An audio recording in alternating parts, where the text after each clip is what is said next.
guys, mag-aano tayo, honest review nitong red cells ube halaya. Merong parang tester, tapos medium, and then yung next mas malaki. Ito 300 ko to nabili. So nakalagay dito, expiry date niya ay kapag room temperature 14 days, kapag ref 15 days. Pero depende yan guys kung paano niyo siya kakainin. Ganun. Wait lang, buksan ko lang. Ayan guys, bukas na siya. No preservatives added dito guys. Alam niyo nung natikman ko to, kasi may 3 days sila. Nung natikman ko to, girl, ang sarap niya. Talagang legit na ube at hindi siya super tamis. Yung iba kasi hindi matamis. Ito jam, hindi to jam ha. Halaya to guys. Hindi siya matamis. Yun yung, hindi siya super tamis. Saktong sakto lang. So ayan, titikman na natin. Though natikman ko na to.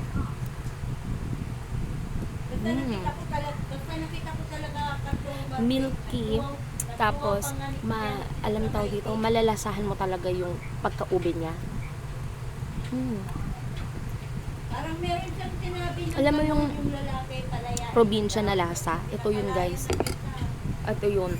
Pag nakita ninyo yung red cell sa sa Baguio, kailangan ninyong mahanap to.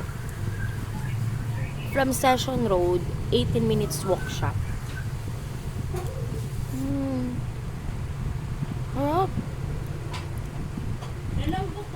Hindi siya yung super smooth ha, pero may mga bits na very light. Sobrang sarap niya.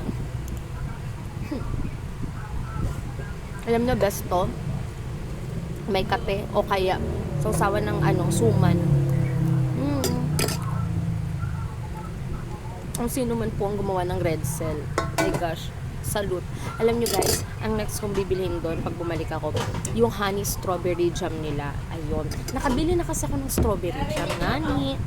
Kaya hindi na ako bumili ng strawberry jam nila, pero ang sarap. I love strawberry jam kasi guys. Yun, next kong bibili yan, tapos bibili ko ulit to. Yun lang, try nyo yun guys, ha? Bye-bye. Red cell. So, good, galing nyo.